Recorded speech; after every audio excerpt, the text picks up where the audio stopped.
Coming up on the Preacher Boys podcast. People who grow up in fundamentalist religions and fundamentalist cultures are much more susceptible to fall prey to other cults. Deconstruction is important because it's important to learn to think for yourself. You know, organized religion allows us to kind of offload building our own faith onto someone else. I just want someone to tell me what's right and what's wrong. I want someone to tell me what God says. I want someone to tell me how to get to heaven. And I think some people that are getting swept up in the deconstruction resistance, which I think overall is a great movement. But I do see some people that I worry haven't really broken down those thought processes enough. And so there's a risk of them getting swept up by someone else and taken advantage of.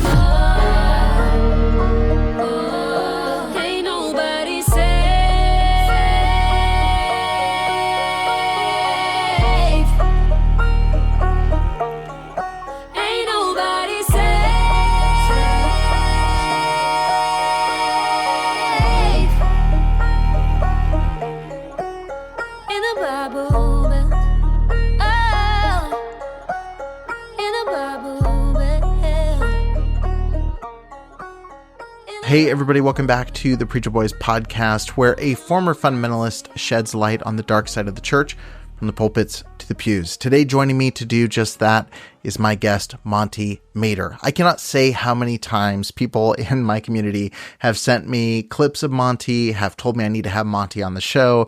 The love for Monte Mader is immense.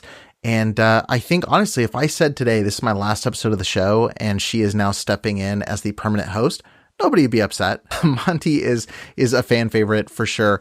And I think for good reason. She's an amazing communicator, a really incredible content creator. There's no Epstein list. The DOJ and the FBI are now saying that there is no Epstein list. And not only that, but that Jeffrey Epstein definitely killed himself. She talks about really hot button topics in a way that is digestible, but also incredibly intelligent. And I'm so excited to have her on the show today. She's a writer. She's a podcaster. She's even a musician. And she went from growing up on a Wyoming cattle ranch steeped in Christian fundamentalism and conservative politics to becoming one of the most fearless truth tellers, calling out extremism and hypocrisy in American Christianity. On today's episode, we talk about the moment that made her question everything and her journey ever since, and how that journey ties into what we're seeing right now happening in 2025. This includes things like the rise of Christian nationalism and Project 2025, the growing divide between Gen Z women and Gen Z men when it comes to church attendance and conservative political beliefs. And we also just talk about the real human cost of purity culture, patriarchy, and unchecked religious power. This is a fantastic conversation. I'm not going to waste any more of your time talking about it. Let's go ahead and get right into it with my new friend, Monte Mader. Monte, thank you so much for joining me. Thank you for having me. I'm glad we were able to finally make it work out. I have to admit something, but please don't leave the interview immediately after I say this. For the last 24 hours, all I keep thinking is Mader, like Tow Mader from Cars. That's been in my mind all day. And I was like, how do I squeeze that in? Do I squeeze that into an intro as a joke? Do I just say, hey, please don't hang up and let me just get it out of my system? But I'm assuming you hear that all the time. I do. And especially when Cars first came out, that was just, obviously, that was the whole thing. The go-to. It's Darth Mader and Tow Mader were the two when I was growing up. Mader is super cool. And I actually feel it's really cool. Matches your aesthetic more. It's on brand. Yeah, you give Sith energy. I am, in fact, an evil Sith Lord. Some people may not know that. They're hearing that for the first time. But this is the point. We want to get to know you a little bit better. I want to kind of give a 10,000-foot view. It's always interesting talking to people who share their story every day, 24 hours a day, where I don't want to send you through the paces of tell me your whole story. But I do think there's an interesting trajectory from the person that you are now as a public figure and the version of you strolling onto Liberty University campus with a Confederate flag keychain. Give us some context for young Monte. What does that look like? What does your life look like at that time frame? So I grew up very far alt-right. And kind of in a dual space. So, and we're seeing this right now where there's this marriage of conservative politics with Christianity, or Christian nationalism to be specific. And I grew up very much in that intersection. So my family was all Republican politicians. I met Dick Cheney when I was 10. My dad was friends with Dick Cheney. Talk about and Sith we stockpiled Lords. arms. Right. We stockpiled arms against the government, because the government might come try to attack you and, persecute you for being a Christian. And I also grew up in like very strict Christian fundamentalism, and all that entails. And I was very committed to it. I was very, well trained in it, studied a lot independently. I had all the talking points. I could do all the apologetics, all the arguments, all the debates. And, obviously that was, younger Monty. And then that really started to shift when I turned 23 was when the shift happened. Just what prompted that shift for you? So my big eyes open moment where I realized, maybe everything I believe isn't as true as people made me believe it is. Because one of the things about growing up in fundamentalism, and this is fundamentalism in any religion, it's such a high control environment. So they control who you talk to, what you listen to, what you can watch, what media you can use. So you grow up your whole life, especially as a kid, all the adults are telling you the same thing. And so it doesn't occur to you to question it. You're also told if you question it, you're defying God. So you grow up in this kind of, obey at all costs mentality. So I had never thought to question anything until I was 23, when I was engaged at the time and my fiance's half sister got pregnant. She was 12. And we found out that she had been being raped by her mom's boyfriend since she was 9. And I was in those conversations with his family, and I'm sitting there because at the time I was a no exceptions at all, anti-abortion person. Right. And I'm sitting in the corner of the room thinking, man, this is wrong. Like my worldview is wrong. How could I possibly look at this child who's already, suffered the consequences of the evil of a grown man and expect her to do more? And at one point because there was like an investigation going on, he was going to trial, like it was this huge event. And while they were waiting, figuring out what the next steps were, they did have me take her to like a pregnancy class. And so I drive her, and pregnancy is in my top 3 fears. I would much rather swim with sharks in open water than be pregnant. I find it so terrifying. It's incredible and scary to me. But I take her to this class, and it's all these teenage girls. The oldest was 19. There was one 19-year-old, and then she was the youngest at 12, and the rest of the girls were about 15, 16. Wow. And one girl, her boyfriend was there who was her age. All of the other girls in the room, the fathers were over 21. Ugh. And I'm sitting in the back, like so angry and questioning everything. One, because I believe, like in her situation, I was like, this is so wrong. I can't ask this of her. She's a little girl. It's not her fault. And then I realized the flaw in my thinking of why is the response, one, knowing that a 21-year-old and a 15-year-old is statutory rape. And then two, finally seeing that all the arguments I had been fed my whole life, there was no call for paternal responsibility. I'm like, where's the accountability for the men that are supposed to be leaders? I've been told my whole life they're supposed to have all the power, all the control, all the leadership because they're God's favorite, because penises. And I finally that night I couldn't sleep. And so for the first time, I just researched abortion statistics because I didn't know. I had never thought to ask. And the first one I read was that 93% of abortions happen before 14 weeks. And I was shocked. And I verified it in all these different resources, all these different like research articles, because I had been told my whole life that women were going out in droves in the second and third trimester and having abortions. And I believed at that time, at 23 years of age, I believed that after birth abortions were real, and that Democrats were promoting this. Find out that's infanticide, been illegal the whole time. And that was the first moment where the house of cards cracked. And like a lot of people who start to deconstruct from high control groups, when one issue falls, when you can see the truth of one issue or one lie, everything else tends to fall with it. Yeah. And as I've gone through that change in my worldview, I can also now look back and see moments in my life, specifically when I was 9, 12, and 16, where I knew something was wrong and I could feel my intuition and my sense of right and wrong and my sense of justice pushing back.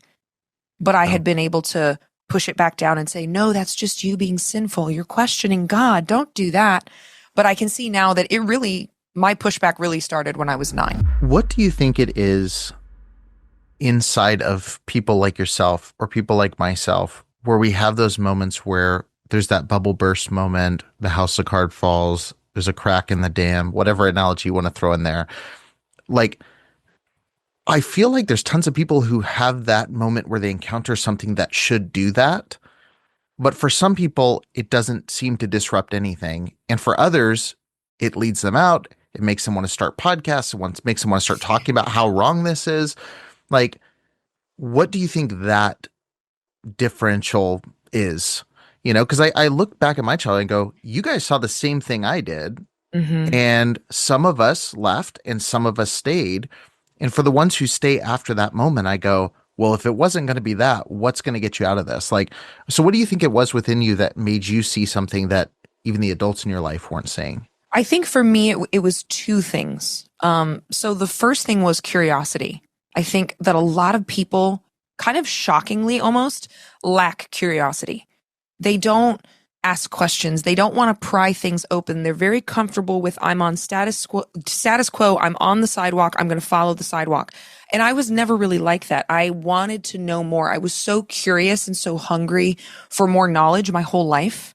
Like when I was growing up and I was old enough to understand that people could read, like the words on signs meant things to people, I thought that that was like a magical superpower. I'm like, wait, what? You know what this means. So I started stealing my siblings' homework because I wasn't in school yet. And I taught myself how to read because I wanted to know. I wanted to have access to the knowledge. I think curiosity is the number one thing. I think the secondary thing is people's relationship to fear. For a lot of people, the fear of losing their communities, the fear of having to face that maybe everything they believe isn't true is too much. It is so overwhelming to them to have that thought of that loss that they just close it off. They just close the door. They're not willing to consider it because it's so terrifying. And it is terrifying. When you lose your whole worldview and then you lose all your friends, you lose your church, you lose your family, it is terrifying. And that's part of what, again, high control systems do. But for me, growing up the way that I did, I grew up in a broken home with a lot of child abuse, a lot of fear. I was so accustomed to fear at that point in my life. And I also was already kind of separating from my family because of abuse and because of other reasons. Like I just didn't even want to deal with the toxic behavior anymore. That my relationship with fear was different than I think a lot of people's is because I had experienced so much of it. I had been afraid my whole life. It wasn't as daunting to face, oh, I could be wrong here. And if I'm wrong, I want to know what's right. But I think curiosity and then people's relationship to fear is a big one. So were you making these moves out of any type of optimism that it could be better on the outside of this? Or did you feel like more of this nihilistic view of life at this point where it's like, well, it can't get any worse than this, but obviously this isn't the right path? Like, what was going on in the back of your mind there? I definitely approached it kind of from a bit of nihilism. Like I had gotten accustomed to the point of, you know, even some of the teachings I've been taught, because even during my early deconstruction, I would still classify myself as a Christian fundamentalist because I was deconstructing social issues first alongside certain Christian fundamentalism. It just took longer to work through all of that. But for me, I had kind of gotten to the point where I'm like, this may just be how it is. But I had also, again, how I grew up, I was like, I felt like I had already gotten the worst over with. So it's like, it can't be any worse than that. And I got out of that. So, but there was this little tiny, like, piece of hope that like, well, what if a different solution is possible? Like, what if, like, one of the biggest things when I look back on my life now and when I first started deconstructing, one of the things that always stood out to me that I always ran against and like clashed with growing up was I hated how the church treated women because I could see it. That was very clear to me that women were second class. The treatment wasn't fair. It was inequitable. And no matter how often people tried to sell me like separate but equal doctrine for men and women, I didn't buy it and I never did. Like I had made the decision at 9 that if it was God's will that I have to be in a marriage where all I do is submit. I don't get any choices. I don't get to do anything I want. I had made the decision at 9 I wasn't going to get married. I was like, okay, that very well may be God's will. I'm not going to do that then. Because I always knew intuitively that was unfair and that it was wrong.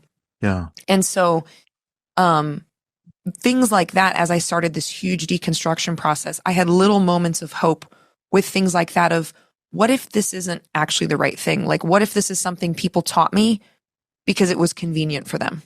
Yeah. You know, like my dad was a single dad for a while after my mom left, before he remarried my stepmother.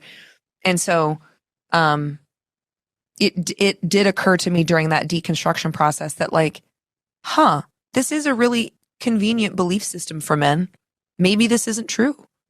And maybe I don't have to be less than. So I think the overwhelming feeling was, well, it can't get any worse.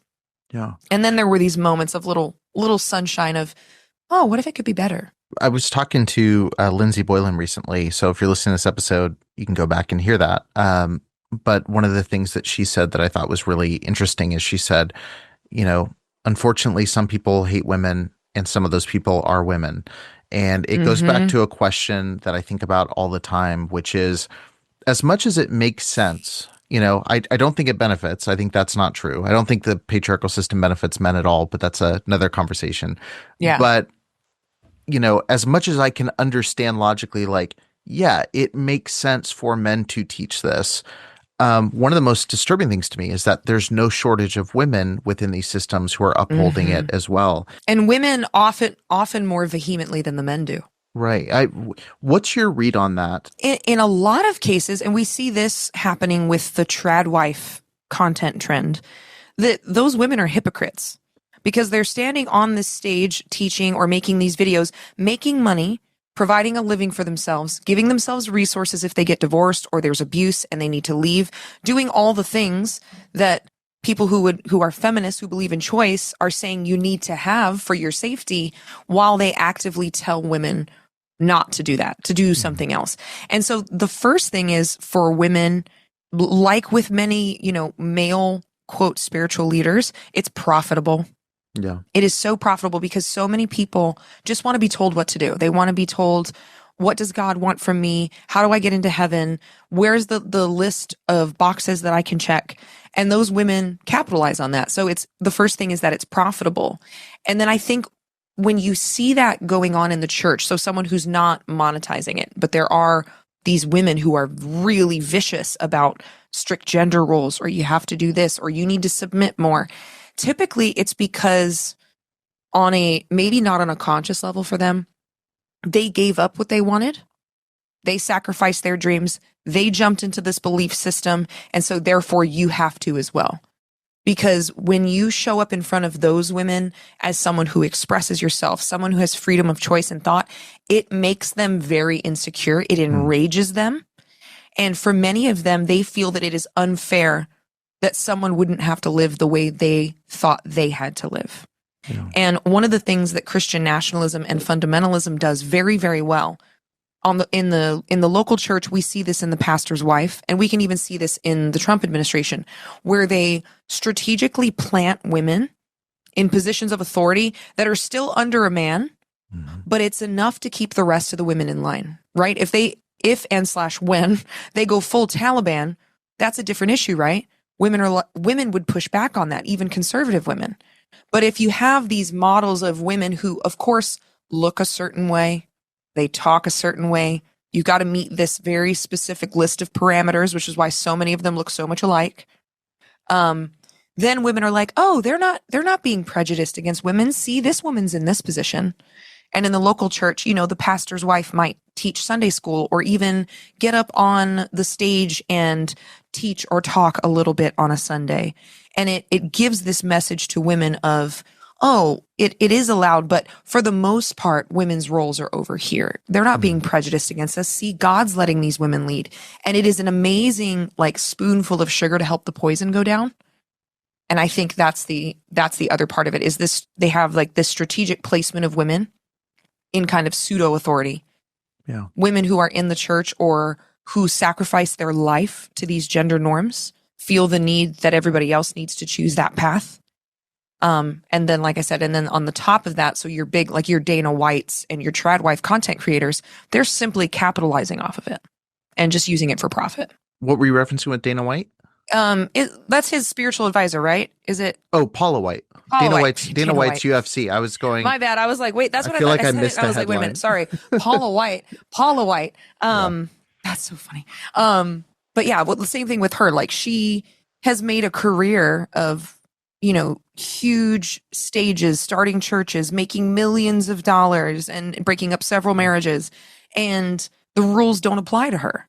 But she's teaching this very Christian fundamentalist, Christian nationalist set of rules. Yeah, I think another really good example recently is, I look at the Erika Kirk situation, and one of the things that I jotted down as you were talking was how fast and loose the guidelines are, and how people can adjust them to what benefits the system. And to me, this is one of the pieces that has really chipped away at my faith in any of these systems, is that these staunch guidelines disappear when there's benefit. And so I think of Erika Kirk. I was watching a clip of Charlie saying, women lose their marketplace value after they turn 30. We've basically told a great generation of young women, don't get married, don't have kids, go get a corporate job. And it's created mass political hysteria. And then in their early 30s, they get really upset because they say, the boys don't want to date me anymore because they're not at their prime. And people get mad when I say that. Well, it's just true. If you're in your early 30s, I'm sorry. It's like you're not as attractive in the dating pool as you were in the early 20s. But again, you have your corporate job and cats. So I thought He married his wife when she's 31 and older than him. He preached this message of women staying home and they should not focus on their education. And she's got several degrees. And she was a millionaire before she met him. Right. Was self-sustaining, with all the talk he gave about, and I don't, to be clear, I don't have an issue with the fact that she had degrees and was self-sustaining and, but it's the hypocrisy talking about modesty and not presenting your physical appearance. And she's literally a pageant queen, and you've got layers of this ultimately to the point where it's like, okay, now she's the CEO of a multi-million-dollar company as a mother with children, which again, great for her, but the whole company is built on the antithesis of who she is now. Yeah. So I think telling women, you don't need to go to school. You need to get married younger and have babies as soon as you can. Right. Which is one of the top predictors of elder poverty for women. The younger you have kids, the less education you have, the more likely you are to spend your elder years impoverished. Wow. I didn't know that. Yeah. And the number one predictor, the top predictor of elder poverty is being a stay-at-home mom. Is it specifically single moms or just any stay-at-home mom? Just any mom. Really? Any stay-at-home mom. Wow. Yeah. I did not know that. Because there's so many levels to it. It's the combination of if you do get divorced or your husband passes away and there's no reasonable inheritance or life insurance policy, you have this huge gap in your work career and you're not able to really join the workforce at a high level. Yeah. Or, if he passes away and she's in her 50s and she's never worked, there's so many levels to how dangerous that can be for women. And sometimes that's one of the things about, because I grew up with feminism is the devil, bleh. But it's really about women having choice and how do you keep women safe? There is absolutely nothing wrong with someone wanting to be a stay-at-home mom or a stay-at-home wife. It makes sense for some families, but still have the conversation of, hey, if something happens, are you protected? Mm-hmm. Do you have a prenup or a postnup? Do you have life insurance policies? Has there been a conversation around how you're going to be kept safe? Is there a way that you're going to have your own money? There's a reason that all these mothers, people kind of clown on the hippie generation, for the countercultural revolution, but it was their mothers telling these young girls, hey, make sure you get an education. Hey, make sure you always have your own money. Hey, make sure you have a separate savings account, because the women that were mothers and grandmothers in the 40s and 50s understood what it was like to be trapped. And so it's really about just having honest conversations. And I think that a lot of times women are given this picture, especially again in fundamentalism, of, oh my God, you're going to be a mother and it's going to be the best thing ever. And you're going to be so happy and you're going to be so fulfilled and you're going to be all these things. And pregnancy is going to be wonderful. And there is never, growing up in this movement, and I never received these conversations, and neither did anyone that I know personally. No one ever told us about the inherent risks of pregnancy, how dangerous it is. No one sat down with us and said, hey, you should know parenting is really hard. Mm-hmm. Nobody has those conversations. Nobody talks about, hey, if you get married and it doesn't work out, what are you going to do to protect yourself? Yeah. Nobody taught us how to recognize abuse because these systems foster abuse. So they can't teach you how to recognize it because you're going to start pushing back.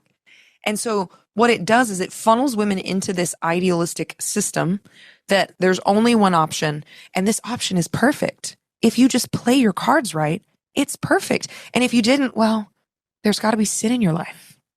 Right. Instead of like real life answers. And it just sets women up to be in really tough life situations. You're given pictures like the Duggars where it's like, yep, you're going to have 19 kids and God will provide, and look at this incredible home. And it's like, okay, well, that's one family that landed a TV show and has TLC money. Yep. That's a best case scenario. Look around you at your church and go, who has the quiver full and is feeling the benefits of that, Yeah. And do they regret having all these kids? No. Would they, have picked a different way to provide? Probably. I think of that in my relationship. I mean, we got married very, very young and, experienced a lot of really hard things that first year that we didn't need to had we gotten those conversations, like experienced a miscarriage 3 or 4 months into our marriage. Nobody told us that was a common thing to experience or that it was even possible. We were on the mission field, and like all those things where it's like you're hearing from one side, like God's just going to test you. That's what these things are, or God will provide for you. And you're getting all this mixed messaging that's just basically saying, hey, stay where we want you to be. But there's no practical help along the way. And it's really frustrating. You mentioned the counter response to some of these rigid systems. You mentioned, and it's easy, I think, sometimes to poke fun at the extremes of this, where it's like, we're leaving this movement and we're going to do this. I'm wondering in this current moment, there's a large swell of people that are resisting Christian fundamentalism. There's a large swell that are not and are drinking the Kool-Aid really quickly. But there's a lot of people that are in this deconstruction movement broadly. What are some things in the intensity of that movement, in the energy that's there right now, where you think, okay, yes, that's an emotional reaction that makes sense, but like, let's really focus up here and dial in on this issue so we don't lose what this means and what this is about? Like, what are some of the issues you're seeing in like the quick response to the kind of Christian fundamentalist movement right now? I'm not seeing too many things that are like, I'm like, ooh, don't do that. It's more, I think that there's a lack of understanding of if you're truly going to deconstruct, I think there's a lack of understanding of how much work you have to put in to truly leave these things behind. And one of the things that I'm concerned about is with any kind of fundamentalism, again, any religion across the world, people who grow up in fundamentalist religions and fundamentalist cultures are much more susceptible to fall prey to other cults. Because you have been raised in the cult mindset, you've been trained, you've been programmed. It's how your motor pathway, your neuron pathways work. And so sometimes the deconstruction movement, I see some glimmers of people kind of just falling into another cult's mindset. So it's under the brand of deconstruction, but they're still doing, I'm going to follow along and I'm checking the boxes and I have these people I listen to and I do what they say, versus this kind of understanding of the deconstruction is important because it's important to learn to think for yourself. Organized religion allows us to kind of offload building our own faith onto someone else. I just want someone to tell me what's right and what's wrong. I want someone to tell me what God says. I want someone to tell me how to get to heaven. And I think some people that are getting swept up in the deconstruction resistance, which I think overall is a great movement, because we, in this moment in history, have to push back or we're not going to have an option to. I think overwhelmingly it's great. But I do see some people that I worry haven't really broken down those thought processes enough to recognize that they're getting caught up in another movement and following certain people who are dogmatic. It's just a different dogma. I think that's more my concern is I feel like people haven't done the work to change their mindset. And so there's a risk of them getting swept up by someone else and taken advantage of. Yeah, I was just talking to someone about that recently and was expressing that same concern. And one of the layers of that concern is I'm seeing a lot of people have an intense visceral reaction to very thinly veiled bad things that are currently happening. Yeah. But I'm also seeing a lot of people lose empathy for people that are within these movements. And I'm seeing a lot of people who look a lot like you strolling onto Liberty University that first semester, or who look a lot like myself just, 6-7 years ago, like on certain aspects or back in 10 years ago when I was first, getting out of my Christian high school with thinking I knew everything there was to know. And it's like, I guess one of the things that I'm wrestling with, and I'm curious your take on this, is like, how do you maintain the ability to reach people who are what I always describe as like one cheek in the pew on some of these issues, while also not giving room for, Christian nationalism, while also not holding space for really harmful ideas that are taking hold in any space they can? How do you navigate that, especially as a content creator, like navigating that, like, I'm going to be harsh about this, but also I want to be able to get that message from someone and talk through this. One of the things, and this is something I have to catch myself on. I'm someone I've always been very passionate. I'm pretty black and white on most things. I either like something or I don't. I'm either in or I'm out. Like my personal motto is it's either a fuck yes or it's a fuck no.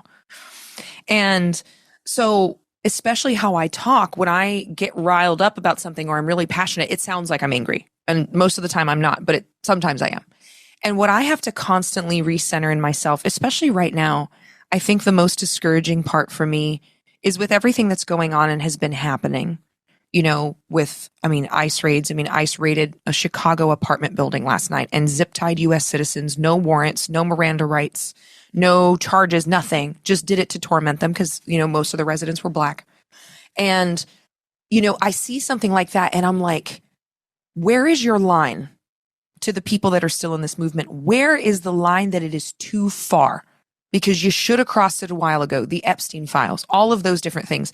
I keep asking, where is the line? And I do feel myself start to get so angry and resentful at people that are still in this movement. And what I have to step back, and I do this several times a week, step back and say, Monte, you understand indoctrination because that was you once. You were so all in on this movement. You had both feet in. You didn't think you were racist. You didn't think you were homophobic. You didn't think you were transphobic. You didn't think you were all these things. You thought you were doing the right thing. And you were so blind to it until you weren't. And so I have to constantly remind myself that used to be me. Mm-hmm. Just constantly coming back to center and saying, Mont, you used to be this person. And it centers me back on compassion. And the way that I choose to address it is having this intensity against these evil, harmful ideas. Like attack the idea of racism, attack the idea of, not honoring due process. Focus your anger on those things, not on the people. And that's how I try to separate the things that's why a lot of my platform, I focus on history. It's a way for me to shine a spotlight on issues. Mm-hmm. You talk about the Holocaust, or you talk about Jim Crow and segregation and all these things. It's a way for me to show that these ideas, look at how damaging and how evil and how awful these ideals are without attacking people with it. Because the more I attack these people, especially if they're like one cheekers, like you said, they've got one cheek on the pew and they are starting to question things. If I start to attack them, I push them both cheeks on the pew. I push them back into the hub if I do that. But if I can present things in a way where it's knowledge, and I can present things in a way where I tell my story, because that's the only full story I feel totally entitled to tell, I can maybe get them to stand up and come over and have a conversation with me. Because beating them with the truth, regardless of how much I want them to see it, is not going to work.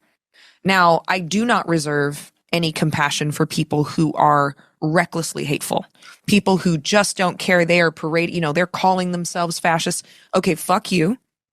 Those people I will direct harshness towards, because I'm like, I will not let you into this space, into my community where I am kind of the representative leader here. You are not going to come in and make my people feel unsafe. Like that's not going to happen. And when it comes to, leaders who are particularly hateful or who know exactly what they're doing and they don't care, I'm going to flip those tables over. But when it comes to people who are entrenched in the movement or having a hard time leaving, who are not out here openly hateful, they are not out here trying to, beat people up, I'm going to try to get that other cheek off the pew. And that's kind of how I balance those conversations. But also still take a hard stance on especially what's happening right now and say, nope, that's a line. Like that is a line. And the reality of it is it's going to work for some people and it's not going to work for others. Yeah.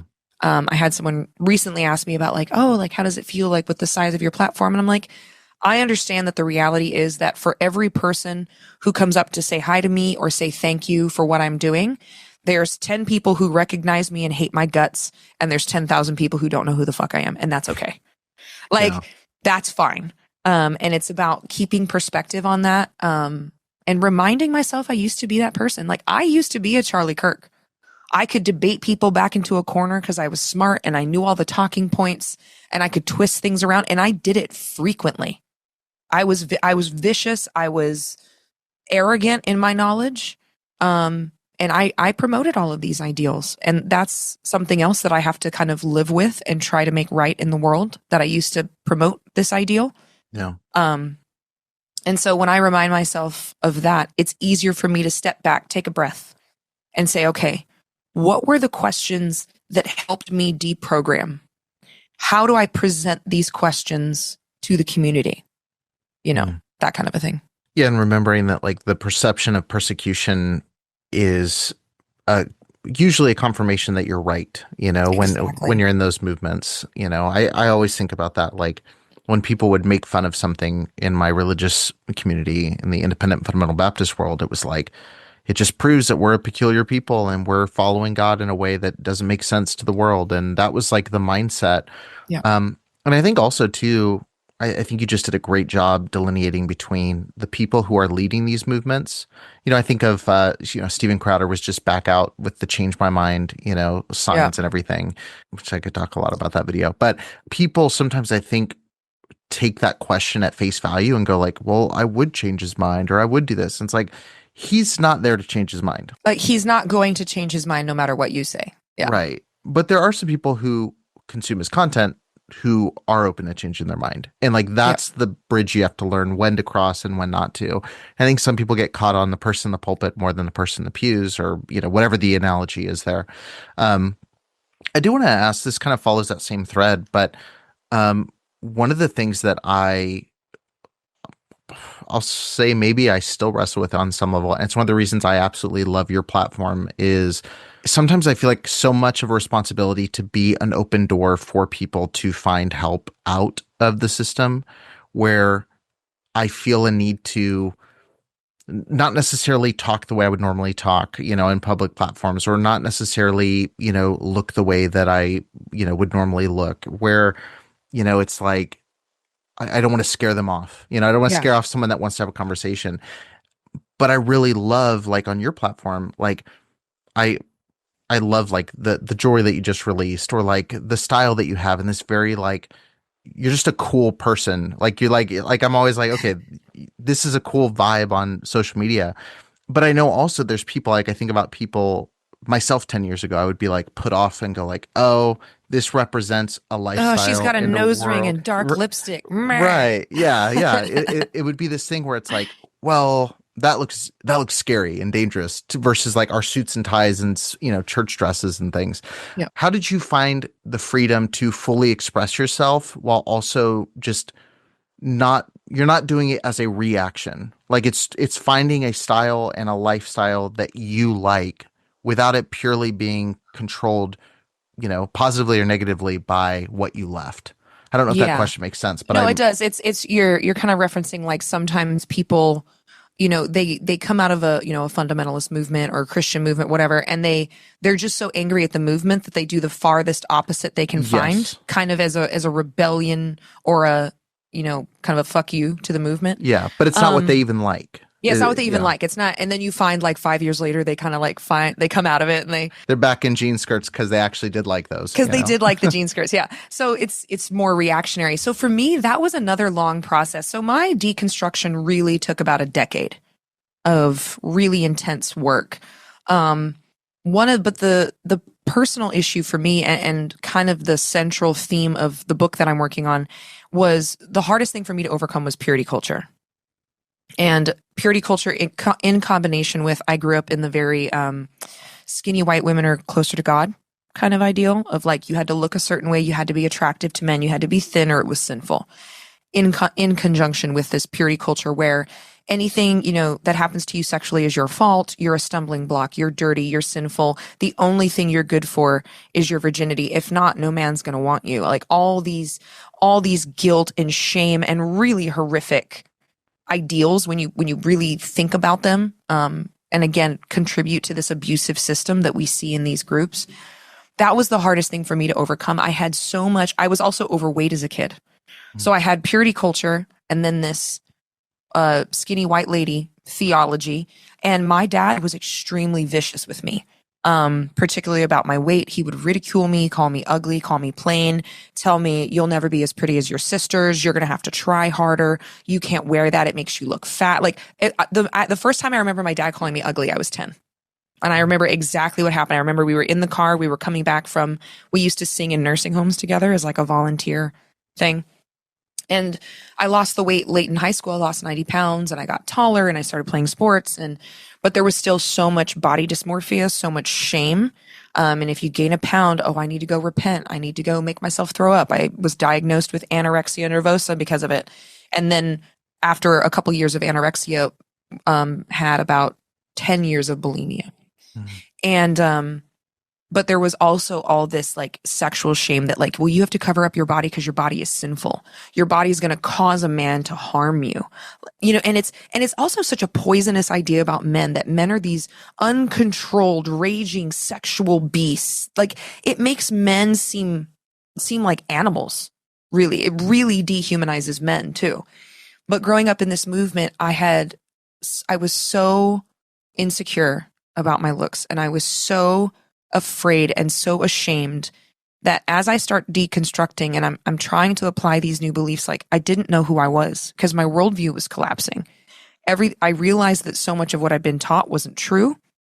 So I was in this really strange space of knowing nothing and being nothing. And when I mentioned earlier I was engaged, I lost my virginity to him 2 days before I found out that he was seeing 5 other women. And I was devastated. So not only was I dealing with all the shame of, oh my God, and I was 23, but like all this shame of, oh my God, like I'm the worst person ever, or, your used gum, your spilt oil, it can't be recovered, like all these things that they use to dehumanize women.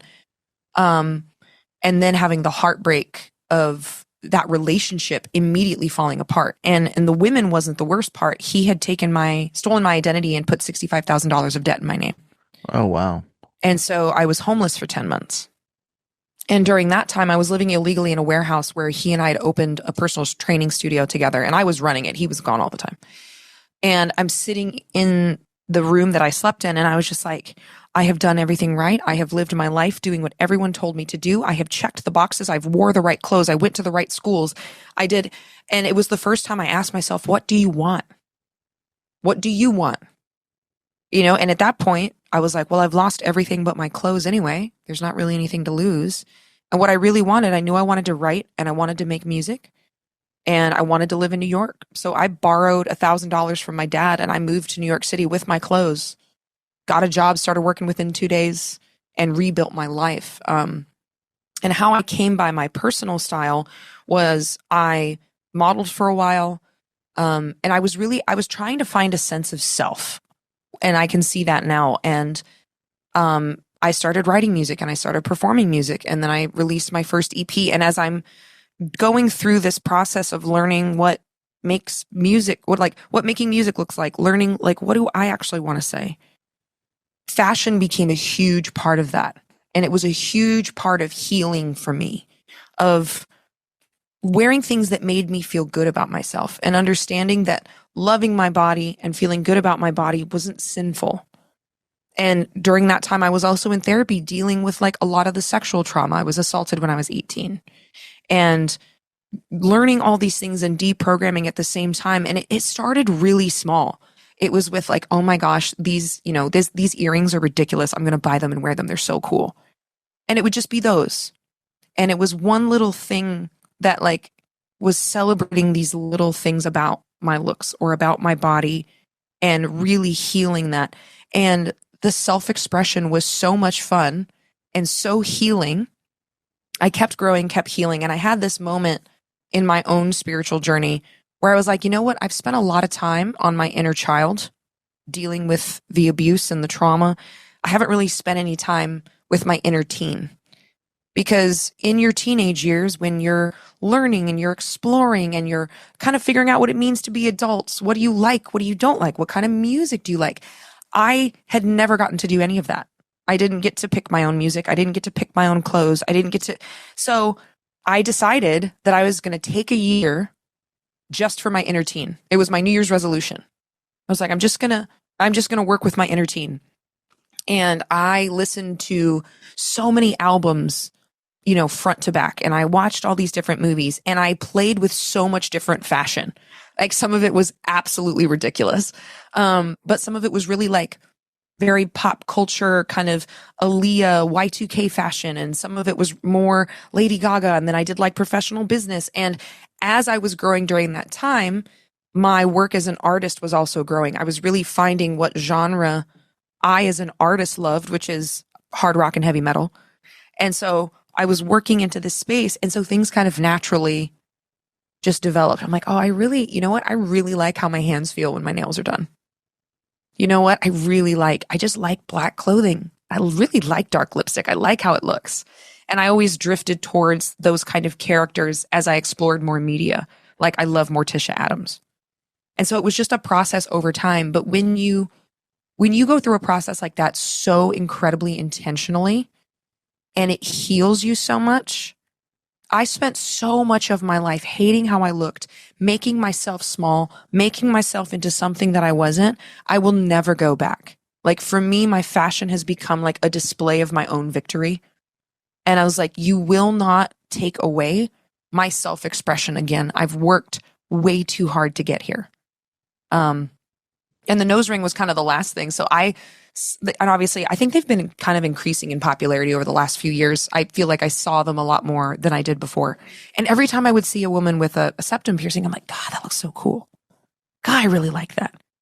And I finally got one. I had no idea the reaction people would have to it. Men are really, really touchy about a septum piercing, but it's great, and that's why for me with this platform, I was not going to waver on that. I was not going to compromise who I was, not just because I've worked so hard for it, but because especially with like women in the queer community, I wanted to be a bastion I wanted to be an example of like, don't make yourself small because people are uncomfortable with how big you are, like with how big your life is or how big your expression is. Don't make yourself bite size for them. And so it felt like it would be very hypocritical for me to, be like, put myself, only in business suits and take my jewelry off. And it felt like it would be hypocritical to tell them, hey, go through this journey, do the work, express yourself, find out who you are, find out your own beliefs, be curious, if I wasn't willing to stand in that on my own. Yeah, that's huge. And I appreciate you sharing all that. It is something, like I said, that I think is so connected to your brand. Like there's so much of your personality in it. And it's something that, for me, I know when I started the show, I'm kind of in the true crime space. And so like, I listened back to my first episode and I'm like doing something weird with my voice to make it like sound like what I think it should sound like to communicate it. And it's like, it's still me and it's still what I need to communicate.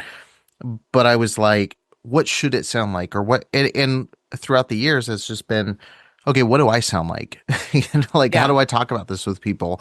and more of that has come in to where, you know, in the beginning it was like, well, I don't want people to hear me. Like, I remember the first time I accidentally slipped up and cussed on a show, and I was like, oh my God. And I was so stressed about, like, do I take it out? Because I don't want people to just never listen again because there's important stuff here. Or smoking a cigar. It's like, oh, I can post it, but like I wouldn't mix my content with that. And, you know, it's, or these are the movies I reference, you know, and especially lately, like I've been writing more and more, you know, I don't know what I'll do with all that, but it's like, even in that, there's certain things where I was talking to my wife and I was like, well, I feel like maybe I shouldn't say that, or people wouldn't want me to say that. And it's the opposite, where it's like, well, then I need to talk about it. If like, that's the stuff that's going to be like, oh, if I feel that feeling of like, oh, I got to hide this piece of myself in my content, it's not my content at that point. Yeah. And so I think like people like yourself, you know, it's really inspiring to see that meshing of like, okay, I have a sense of who you are and what you're about, and both those things coexist in a really, really cool way. And I think one of the things, especially as this movement gains steam, is that there's going to be, and there needs to be there's going to be multiple voices and multiple ways that shows up, and people are going to drift to what resonates with them. Like I have a couple friends who are also kind of in the deconstruction space and the political space that are much more, they're just clean cut, you know, business casual, and that's just who they are. And you can tell that it's authentic to them. And, you know, and then there's people over here like me that I've always got two colors in my hair and my nails are always crazy. And I think that all of us, by showing up honestly, we're going to resonate honestly with people that need to hear our voice in particular.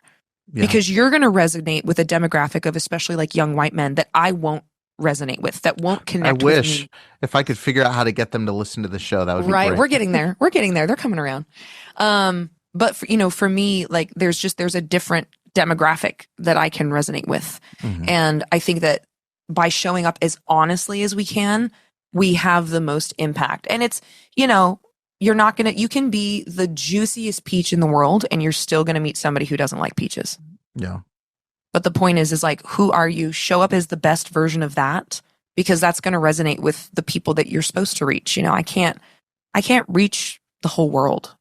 I would like to, but you know, that's not possible for me. But what I can do is be so certain in who I am and walk that path forward that the people who need to hear and see that, even if it just plants a seed down the road, then that's my path. Cause there's all these different voices who are filling different spaces.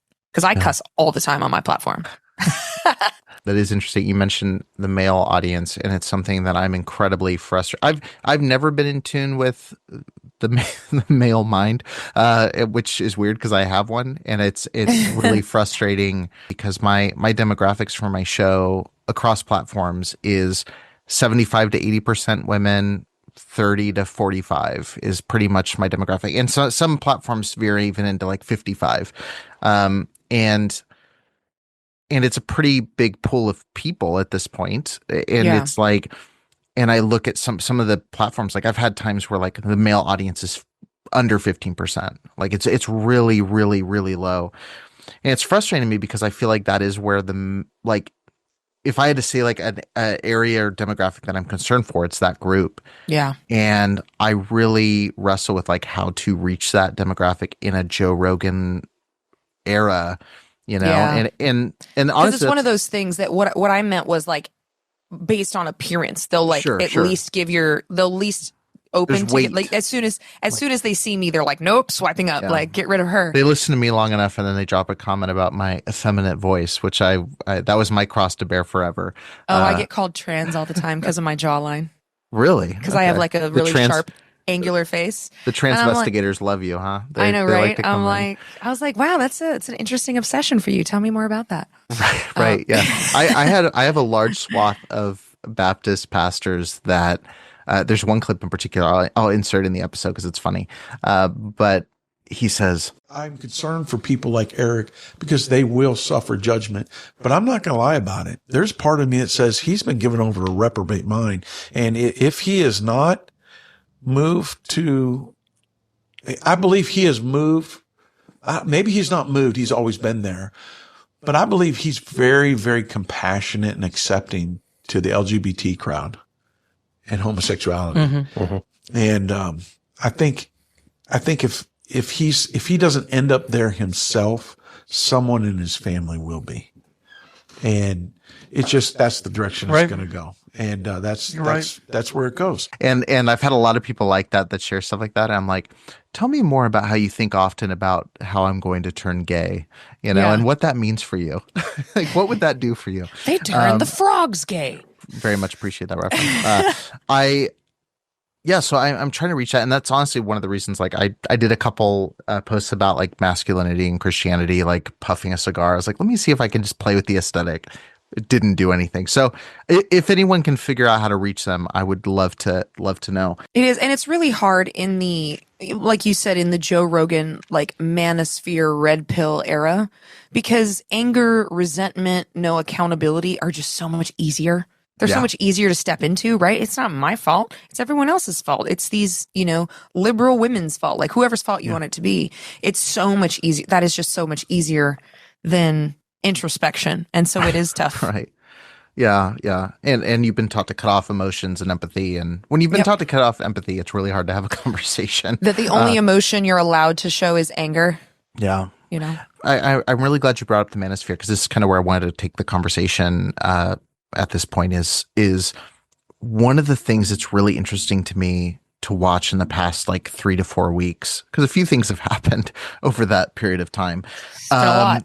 And things are happening right now. And by the time this episode releases, more things will have happened. So this is going to be evergreen, that statement. There's a lot of things happening. But one of the things that comes up to me right now is there is a massive decentralization of power within these movements, where I was just talking to someone the other day about this who worked in the Christian university world, and I said, it's very interesting that there used to be these very strict denominational divides. Like ecumenicalism was, I can't even say the word, ecumenicalism was like the big boogeyman in these denominations. Like a Baptist hanging out with a Lutheran? No. What? Or a Baptist, like for us, it was like a fundamental Baptist hanging out with a Southern Baptist, going to Liberty University? No.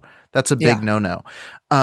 But you look at, say, the Charlie Kirk Memorial, and you have everybody represented, from Greg Locke to Mark Driscoll to independent fundamental Baptist pastors, like you had to the more charismatic crowd that's there. And they all have dropped these denominational divides to align for political power. And that's concerning. That's what because that's what this whole thing has been about the whole time, is just political power. And now that they're getting it, they're going to do everything they can to like streamline that process. Which I think in the short term is going to work. And this is the question I'm curious your take on is, I foresee there being some issues in retention of some of the men rolling into these systems because they don't have a clear mission statement. I think one of the things that held me and made me question for so long is like, okay, if I am wrong about this minute thing, I'm going to hell. Like that was a big thing in the back of my mind. Now those lines are so blurred. Like, do you see over the next 10 years, the Gen Z guys that are getting swept into this, who are binging Andrew Tate on the weekdays and then going to Mark Driscoll's church on Sunday? Like, is there enough denominational clarity to keep them within the system? Or do you think there's going to be too much cognitive dissonance where like they're going to start hemorrhaging? Like, because I'm very doom and gloom right now, to be fairly honest. I'm very cynical about the direction things are going. I think it only gets worse from here. But also, I think there's going to be a swell of people like myself who are going to be on the reactionary, like, okay, they promised this and didn't give us any of this, and I'm out. I don't know. What's your? I kind of have a split bag opinion on that. I think there is going to be a group of young men that become disillusioned pretty quick. But I think there's going to be a group that are going to become very, very militant and very loyal, because they're drifting into this movement, coming into this movement angry, resentful, and it gives them permission to do the things they want to do. Like, there's a huge movement in like Christian fund, and we see this with like the Epstein files, like to protect abusers, justify people like Andrew Tate, who has at this point not only trafficked women, but assaulted multiple women. Yeah. And you still hear young men saying, well, he says some great things. On video, I don't care. Women. He's a rapist and has assaulted, like, no. But you see these justifications because they just want to be able to live how he lives, and they want to do what he says they should be able to do. So there's this kind of power lust that comes with that. When you feel entitled to enact rage and violence on groups you resent or women you resent, I think a lot of men are going to get swept up in that for a very long time because it's addictive. And it doesn't require any effort from them. And this whole movement is justifying all these beliefs and telling them, yeah, bro, it's not you, it's these stupid women's fault. Yeah. And they're not going to get any more women doing this. No, because I mean, as this is happening, because we're watching all these young men fall into conservatism and all the young women are leaving. Yeah. For obvious reasons. And quite literally, like I want to specify this, and I'm sorry to interrupt, but like this is something I keep shouting to people is like literally the demographics right now is Gen Z women are leaving churches at a rate higher than ever before, and Gen Z men are returning at a rate higher than ever before.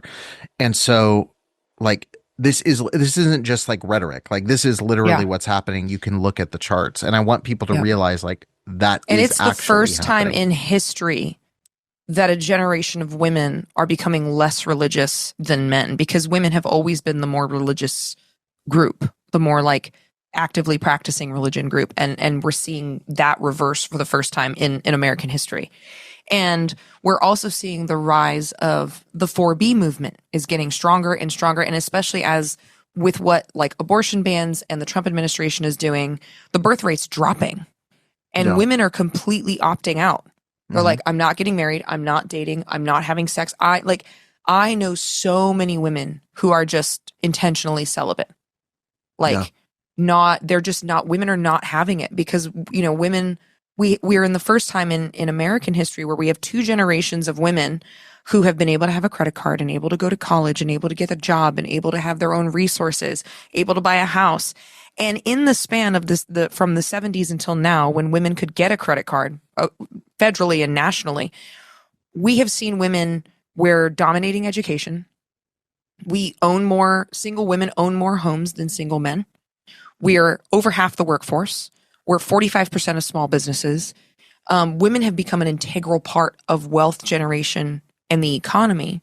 And so women are no longer in this space where you have to get married in order to survive, or you have to rely, which is part of what the manosphere is so upset about, is like, I can't force a woman to be with me just because I have a paycheck. I have to be a good person.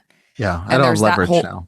Yeah. I don't have, you know, and so it's interesting to see that because there's this, you know, quote, male loneliness epidemic. And we see the increase of the 4B movement. And the conservative ideals and Christian nationalism are only going to increase that divide. And then the question is how does it resolve itself? Unfortunately, I think we're going to see a rise in violence against women, especially online. We're already seeing that with AI in particular, especially in states where it's not regulated at all.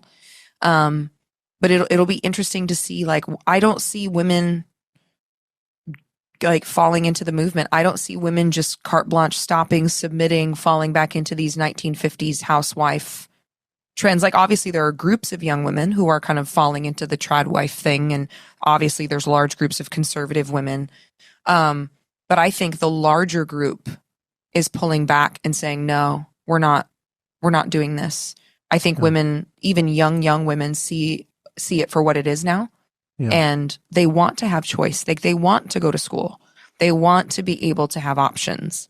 But I think it's one of the biggest generational divides we've ever seen, as far as being on completely different sides of the spectrum. And I think that's why, you know, the Doug Wilsons and the Pete Hegseths are pushing this idea around more of taking away women's right to vote. When women were granted the right to vote, the nation had already accepted the lie that a nation is nothing more than a collection of individuals. And so the matter was framed this way. Men as individuals can vote, so why cannot individual women do the same? We were so muddled, we thought we were giving the franchise to women when we were in fact taking it away from families. They recognize that women at large are on the opposite side of the political and religious spectrum of them. And now they see them as the enemy, and that's opposition. And so in order to maintain this power in the long term, how do you negate that vote is kind of a big question. Now, in the 90s, growing up in fundamentalism, they were teaching then that women really shouldn't be able to vote. Right. It really should be the man who votes for you. But but it's just become, it was a lot more fringe at the time, and now it's become a lot more mainstream. And then you have people like Pearl, who gets online and she's Pearl like, Davis? I would give up my right to vote. These liberal women are ruining everything. I'm like, okay, cool. When was the last time we had a liberal woman president? Right. Or when was the last time liberal women controlled either Congress or any state legislator? Right. Ever. Never. It's never happened. So if you don't like the results of what we're seeing, men have dominated leadership the entire history of this country. So either they're great leaders and they should have all the control, which means you should love where we're at.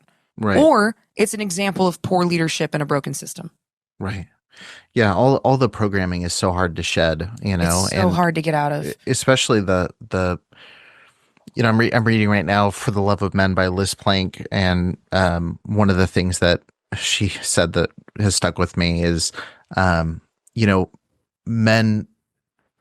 she said, if you surveyed a bunch of men, they would all agree that men should pay for dinner, but a shocking small amount would think that you need to ask questions during the dinner, and she was kind of pointing out the fact that like money isn't the primary currency that's driving relationships at this point. It's like empathy, which is why and men emotional are struggling. intelligence. So I just, that came to mind as you were mentioning that. What's the 4B movement? You mentioned that, and I haven't heard that. The 4B movement originated in Korea. Okay. Which is experiencing so much sexual harassment, discrimination against women.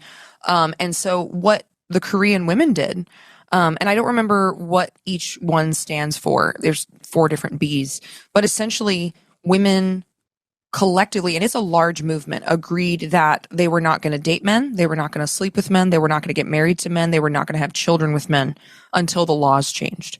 And it became a very, very big movement over there, which is why South Korea's birth rate is so low.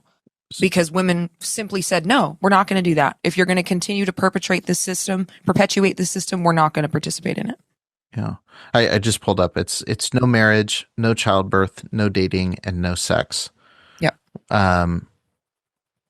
I was like, why is that 4 Bs? And then I realized it's in Korean originally. It's in Korean. That's why. So it's in Korean originally. It doesn't translate as 4 Bs. So there's also a 5B movement, but I'm not super familiar with that. But that's been gaining traction. The 4B movement has been gaining traction since 2023 in the US because of a lot of these issues. Right. And I think we're going to see that increase. And what I'm hopeful for is that at some point, women in the US do what the women in Iceland did. When they were experiencing like pay disparities, there wasn't equality in the system. The women in Iceland, like collectively, just had protested where they refused to go to work for 3 days. They gave their husbands the kids, said, you're taking care of them. I'm not cooking. I'm not cleaning. I'm not doing any of this. And the women of the nation protested. And within 3 days, they were passing legislation to give women equal rights, equal pay. And that's all, like within a week, changes were being made. And by the following year, women had like complete equal status in the law, like both with pay, equal rights, equal representation, all of that stuff. And it just took a week of protest. They just said nope. And if the women in the US did that, just didn't, because we're 51% of the workforce. I'm hoping that at some point we get large scale protests like that. Yeah. Until we can start to address some of these issues, because until these issues affect pockets, like we've seen this with Target, we've seen it with Disney, like until it affects their money, nothing's going to change. Legislation will change when you affect their money. Money boycotts are extremely effective. Yeah. And if you don't notice the value till it's gone, sort of thing. Like if that did happen on a wide scale, it would have significant impact for sure. Yeah.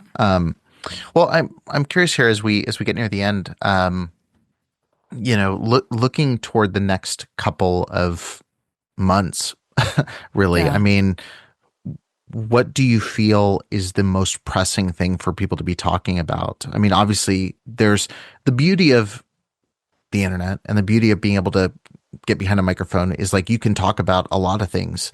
But if you had to say like, okay, if we could only talk about one thing for the next couple months, I think this is the most pressing thing that fellow content creators and individuals who are just sharing their opinions online, this is what we need to be focusing on. What would that be for you?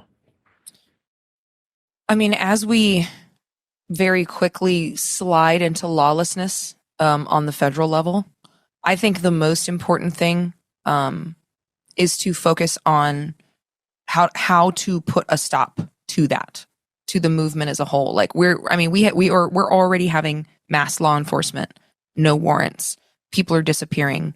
And my personal belief is I really think that the blue states need to be having conversations about how they're going to protect citizens. I know there's already been whispers of like, is there a point where we secede? You know, can they withhold federal taxes? Is there a way that they can refuse to participate in what's going on? Because, I mean, even so, as of this recording, we're in the middle of the government shutdown. And if you call the White House comment line, it's Caroline Leavitt's voice saying, "Hello, America. This is White House Press Secretary Caroline Leavitt. Democrats in Congress have shut down the federal government because they care more about funding health care for illegal immigrants than they care about serving you, the American people.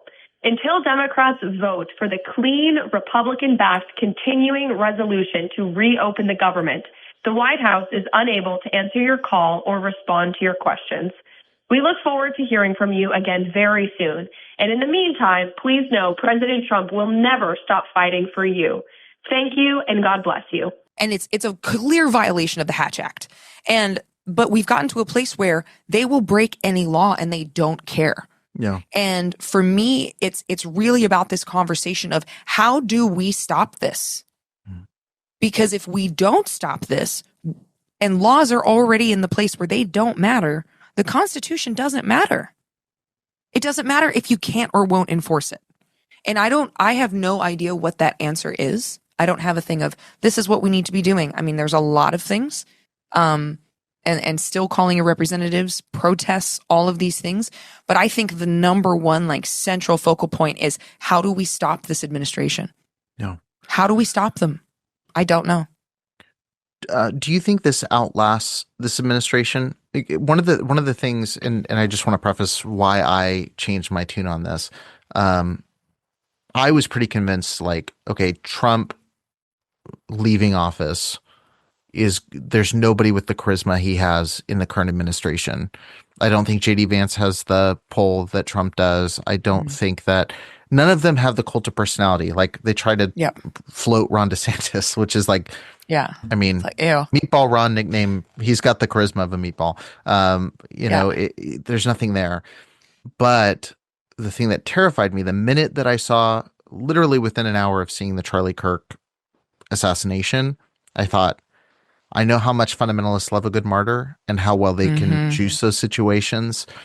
And I immediately was texting some people going like, this just locked in another president like Trump. I don't know who it's going to be. I agree. But I think this is going to be the ammunition in the next election cycle. It's going to be, look at the radical left, look at the violence. You don't want violence taking over how the country. Department of Justice took down their own study showing that political violence on the far right far exceeds the far left for at least the last 30 years. Yeah, it's amazing that people suddenly care about shootings. You know? Oh, look at that. Convenient. That was a liberal thing for a while. Yeah. But it's the only school shooting they actually care to talk about.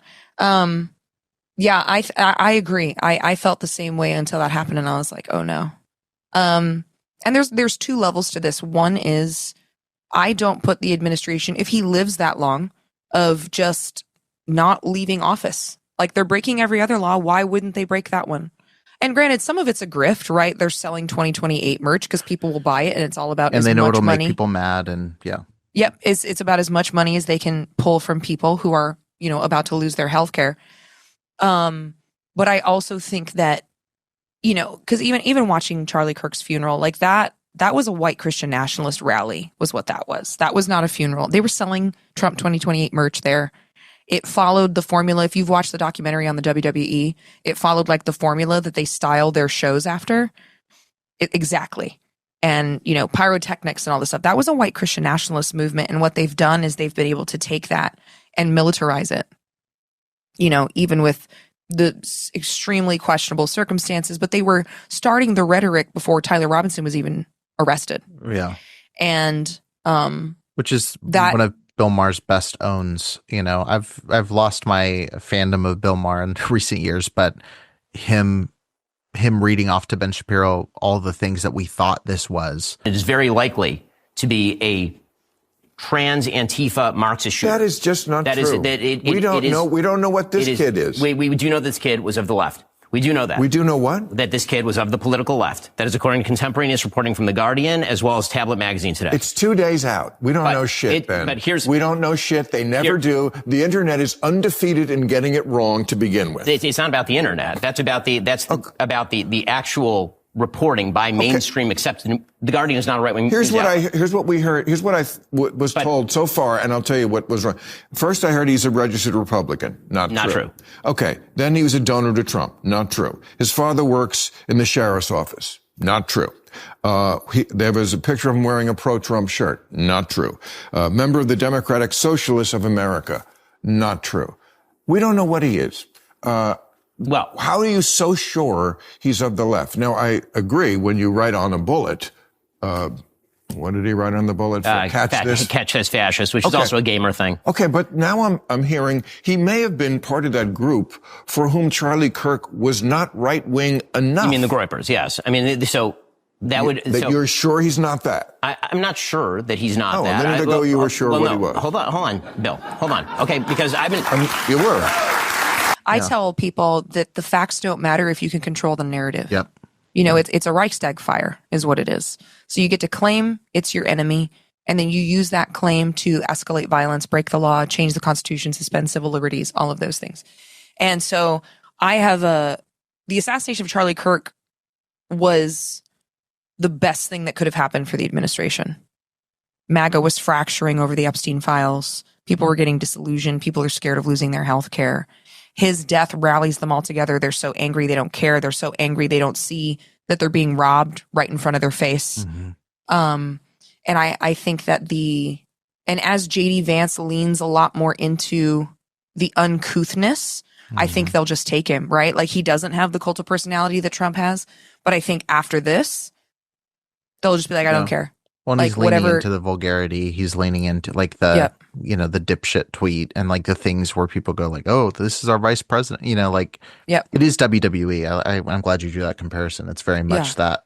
Yeah. It's very, I find it very discouraging. But that's why I think that is the big question of how do we stop them, And I do think there's a lot of indications that Trump's health is failing. Yeah. But I think he's going to keep pushing this until he can't anymore. Yeah. And sorry to keep squeezing in a question. No, it's fine. I'm reading a book. You know what? I'm going to address this right now. I'm reading a book right now. That's not it. Hold on. I read lots of books. I'm very smart. My apartment is taken over by books. I need to move into a bigger house so I have space. I'm reading a book on fawning right now. And talk about feeling called out, because I'm always going like, if it's okay with you, I have one more question. Please don't be mad at me for this interview that you agreed to. But no, I one of the things that I don't know that I'm thrilled about is I think there's something to they go low, we go high. There's something to that I like. There's something to that where I think, okay, when someone's not playing politics, you can't win by just playing politics. Yeah. You can't like follow the rules with someone who wants to cut your throat. Right. And I want to be clear. That's not me inciting violence. Someone's going to clip them and be like, you're saying you can't do it by politics. That's not what I'm saying. But I do see people like, say, Gavin Newsom, who's basically mimicking all of Trump's style and throwing it back at him, which on one hand, I like. On the other hand, I don't know if I like the fighting fire with fire where it's like, okay, we're going to act unprofessional and we're going to go as low as possible to go after this, because what concerns me is like what we were talking about earlier with leaving fundamentalism is like you're working out of reaction versus a better plan forward. Yeah. And I don't know, like, what's your thought on like the people like, and this could be Jasmine Crockett, this could be, Gavin Newsom, the people that are going above and beyond to like take all the vitriol and sling it right back at them. Do you think that's effective? Do you think it's not? Do you think it paints a really dangerous place for politics to keep going? Like, what's your view on that? I think honestly, it's a little bit of both. Like, right. Cause right now we have, whenever I'm sad and I feel like the world is collapsing, I go to Zohran Mamdani's page or James Tallarico or Bernie Sanders and the work that they're doing. But at the same time, right, and those men are doing such incredible jobs of approaching these issues with real solutions and keeping it classy and cheeky, you know, because Zoran has some great, like his campaign needs to be studied for the future. But he's always so classy, but he definitely faces off on the issue and he definitely claps back when he needs to. But at the same time, is again, you have people who are willing to break the law. They're willing to violate human rights. They're willing to violate the Constitution. You can't bring your fists to a gunfight. Mm-hmm. You can't. So it has to be this balance of how do we stop this movement that is willing to violate any law, harm people, kidnap people?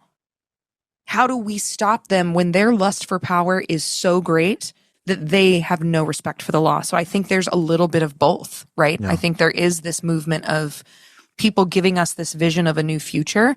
And also the blue state governors need to be watching these redistricting efforts and saying, we're not going to let you do that. Like, we don't want to. We would prefer to use our independent districting company that's been doing it for 20 years.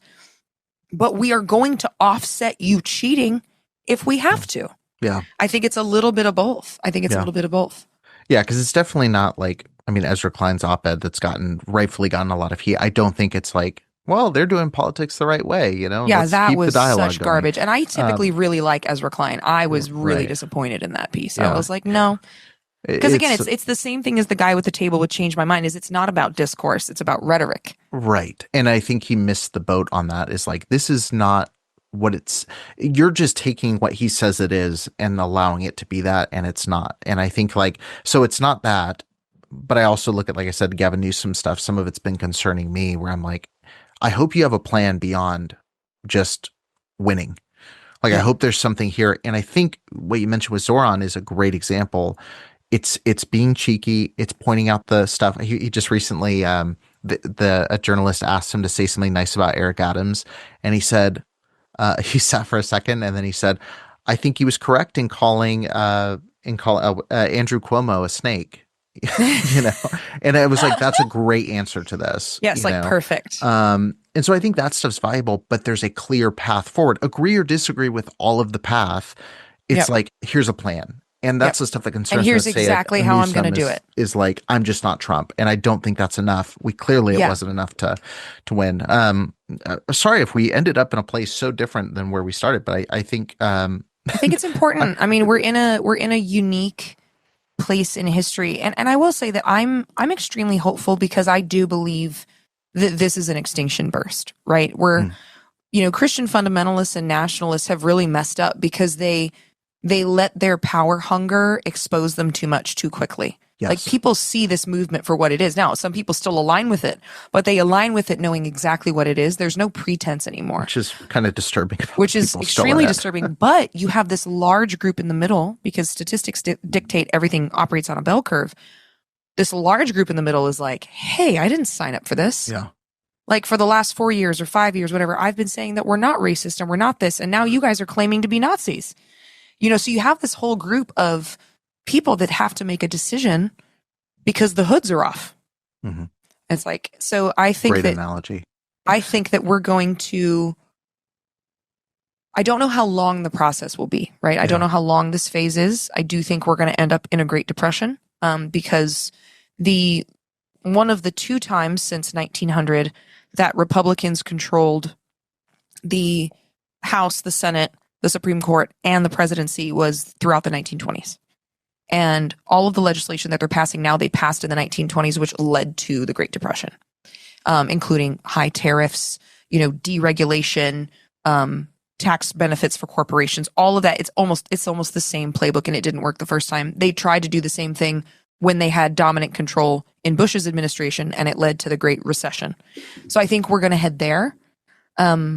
But I do think that this is kind of the last dying burst of this movement, this ideology that's really been building since the 1930s.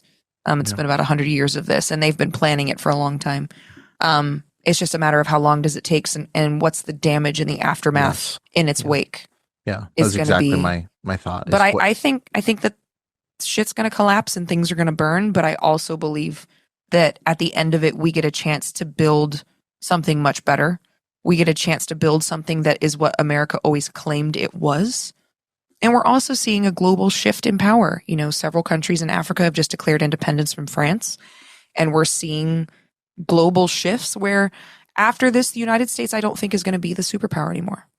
And this is just, you look at history, around every 250 years, the empire kind of changes over, and each empire goes through what we're going through now, and it moves on to the next empire. And we don't know who that's going to be. I mean, it could very well be China. It could be, you know, maybe Africa as a continent really comes up and becomes the next global power. We don't know.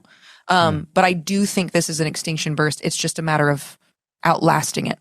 Yeah. Yeah. How much damage can it do in its dying breaths, you know, is a big piece.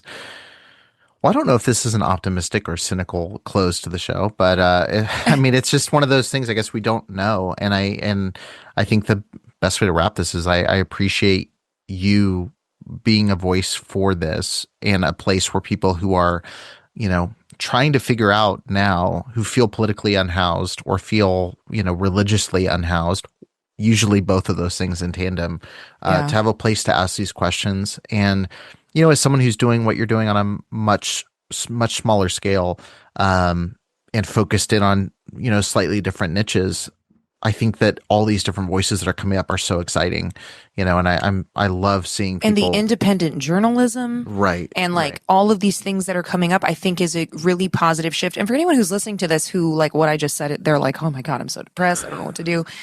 What I will say is even in this moment, and I have days where I'm so overwhelmed and like, I'll have so much anxiety. I can't sleep about the future. You know, I have a niece who just got her second heart surgery, and it's just, you know, there's all these things. What I will say is that I've never been more motivated and inspired than I am now. And part of the reason for that is because I have such clarity. When things are so bad, like the answer to the question is so much easier. It's like, well, of course I'm going to fight against this movement because it's so extreme. It's so wrong. Like, of course I'm going to push back. And what helps me stay motivated, and I'm a huge Lord of the Rings fan. I talk about Lord of the Rings all the time. But the quote for me that really helps is when they're in the mines of Moria and Frodo's talking to Gandalf, and he says, I wish this had never happened. I wish the ring never came to me. And Gandalf says, so do all who live to see such times, but that is not for them to decide. All you have to do is decide what to do in the time that is given to you. And that for me makes it so easy. It's like, yeah, I wish I didn't have to live through this. Yeah, I wish I didn't have to, you know, deal with this. But at the same time, I'm here, which means I was meant to be here, which means I get to decide to do the next right thing. And it makes things so much easier. Because all day, every day, especially when I'm overwhelmed, I just ask myself, what's the next right thing? What's the next right thing? And the next right thing could be, you know what? I really need to wash my laundry. You know, or I rescued a kitten out of a parking garage yesterday. What is the next right thing? And it makes it so much simpler, because for me, caving to this movement is not an option. So then, okay, my decision is simple. It's forward no matter what. And there's something about that I find incredibly comforting. Yeah. Yeah, I love that. Yeah, I had a guest on recently that said, like, just get small, you know, in these moments. Yep. Like, what are those little acts that you can do to bring your community together, to bring your platform together, to bring your family together, like, and, you know, moving forward no matter what, just getting small. Like, I think that's so huge, because it does feel overwhelming. And it's like, you know, I look at myself and I look at the federal government. It's like, yeah, okay, like, yeah, let me take this on, you know? Yeah. So that's so helpful. As we're wrapping up here, what's the best place for people to connect with you and, you know, buy merch from you, go check out your stuff? Like, what's the best route to do that? So merch, and kind of if you want like a summary of everything I'm doing, is my website, montemader.com. That's MONTEMADER.com. Instagram is my big baby. That's where I spend the most time, but I am working on building out my YouTube and my Substack, and all of the usernames are Monte Mader. And I have my own Patreon, which is where I really hang out one-on-one with my community. I have chats over there. We're going to start doing like exclusive live streams. And also it's just my way of protecting myself if my account were ever to get banned by Meta. So those are my main places. Well, thank you so much for doing this. I hope it's not the last time we chat. I feel like there's so many people that I'm like now kind of bringing in and talking about these issues. And I definitely feel like there will be plenty more to talk about in the next couple of years. I agree. I think we'll have plenty. Yeah. So thank you so much again for doing this. And for everybody listening, I will see you in a future episode. You've been listening to the Preacher Boys podcast, hosted by Eric Skwarczynski. The intro music, Bible Belt, was performed by Lou Ridley. I said, come on, we are gathered here today to praise the Holy Father, feel the glory of his name. Anyone can worship here so long as you act straight, pay your tithes and follow rules, even the ones God didn't make in the Bible.